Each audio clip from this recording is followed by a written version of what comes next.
Salam, perkenalkan nama saya Ardi Lafu dengan NIM 1.2023.004.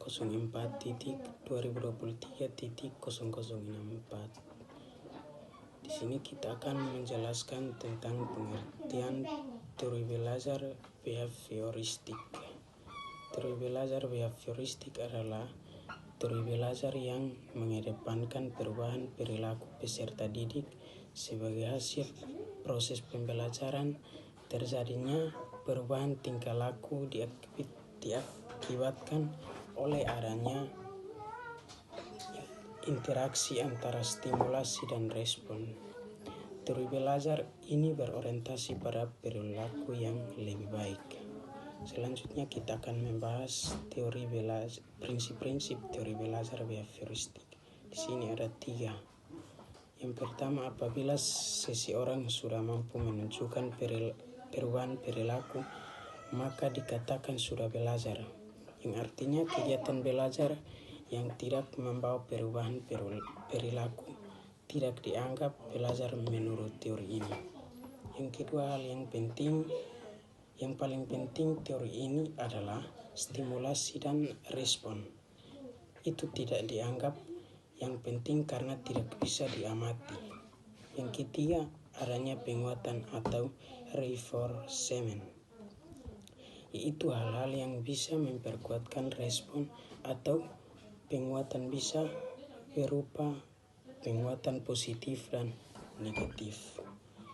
Yang selanjutnya kita akan menyebutkan saja ciri-ciri teori belajar behavioristik. Di sini ada 5, teman-teman. Yang pertama, mengutamakan pengaruh lingkungan. Yang kedua adalah hasil pembelajaran fokus pada terbentuknya. Yang ketiga itu mementingkan pembentukan reaksi atau respon. Yang keempat, bersifat mekanistis atau dilakukan dengan mekanis tertentu, misalnya meminta maaf kepada seseorang.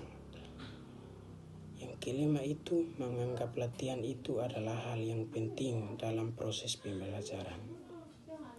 Sini kita juga akan menjelaskan penerapan teori belajar behavioristik.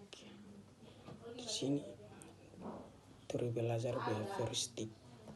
Yang pertama itu guru menyusun materi atau bahan ajar secara lengkap, mulai materi sederhana sampai kompleks. Yang kedua itu selama mengajar, guru lebih banyak memberikan contoh berupa instruksi. Ketiga, jika guru menjumpai adanya kesalahan baik pada materi maupun pada peserta didik, maka akan segera diperbaiki. Yang keempat itu guru lebih aktif memberikan latihan agar terbentuknya kebiasaan yang diinginkan. Kita akan melanjutkan di kelebihan dan kekurangan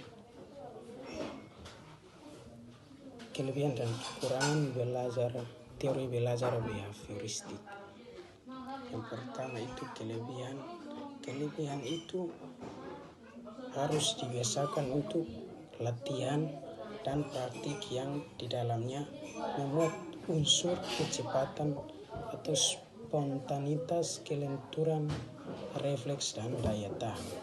Kita juga harus mampu mendorong peserta untuk berpikir linear dan konvergen. Dan juga kita harus memudahkan peserta didik untuk mencapai suatu target tertentu dalam pembelajaran. Yang kedua ini kekurangan. Kekurangan itu dia membatasi kreativitas atau produktivitas dan imajinasi peserta didik.